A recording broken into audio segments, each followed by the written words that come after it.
Halo, di sini kami dari tim 9 akan mempresentasikan tentang cakupan dan analisis makro, fundamental, dan teknikal. Makro akan dipresentasikan oleh Deswa Himarta Eka Pratiwi, dan fundamental akan dipresentasikan oleh Artika Sari Damayanti, dan teknikal akan dipresentasikan oleh Joshua Waru. Berikut ini adalah materi dan penjelasannya. Pertama ada analisis makro, merupakan bagian yang sangat penting, yaitu berfokus pada faktor-faktor ekonomi skala besar untuk memprediksi tren pasar secara keseluruhan dan memberikan fondasi berkelanjutan. Dan yang kedua, ada cakupan makro. Cakupan makro yang pertama adalah inflasi. Tingginya inflasi dapat mengakibatkan naiknya harga barang dan jasa. Hal ini yang menyebabkan daya beli masyarakat menurun dan dapat mengikis nilai real dari investasi itu sendiri, sehingga penting untuk dipertimbangkan dalam strategi investasi. Dan yang kedua, ada pertumbuhan ekonomi, yaitu meningkatnya produk domestik bruto atau PDB. Hal ini menunjukkan sinyal positif untuk investasi. Dan yang ketiga, ada suku bunga.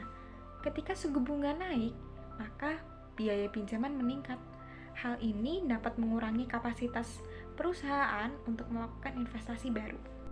Analisa fundamental. Model untuk menilai nilai intrinsik suatu perusahaan atau aset investasi dengan mengevaluasi kondisi keuangan perusahaan. Tujuannya untuk menentukan apakah suatu saham atau aset diperdagangkan dengan harga wajar. Cakupan fundamental.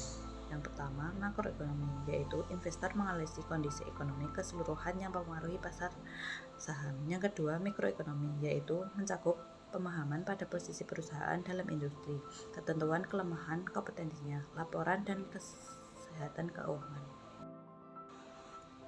Dan ada pula yang pertama, fokus analisa perusahaan, yang kedua, rasio keuangan yang dianalisis, yang ketiga, penentuan nilai wajar atau valuasi.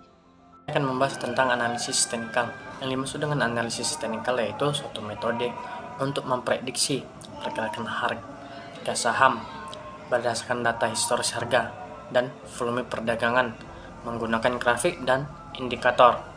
Saya akan membahas tentang cakupan teknikal, yaitu pergerakan harga. Yang di sini pergerakan harga ini menentukan level harga yang pas. Yang kedua yaitu pola grafik, yang dimana ini juga dapat memberikan sinyal tentang kelanjutan tren pada market. Yang ketiga yaitu volume perdagangan. Ini juga berpengaruh tentang jumlah. Fundamental yaitu saham retail solid jangka panjang dengan cash flow yang stabil, tapi biaya impor naik. Saham ini masih oke buat jangka panjang, tetapi hati-hati. Contoh kasus dari makro yaitu inflasi lagi naik-naiknya, suku bunga bikin orang belanja minim, sektor retail bisa kena imbas negatif. Nah, obligasi dan deposito jadi lebih menarik buat jaga uang kamu aman. Contoh kasus teknikal itu KAR saham retail lagi hijau tapi ada koreksi kecil. Harganya sempat turun terus bounce back, artinya ada peluang beli atau ada peluang beli kalau volume trading lagi naik. Nah, ketiga cakupan dan analisis tadi sangat penting karena ketiganya saling berkaitan dan berhubungan untuk menilai investasi berkelanjutan.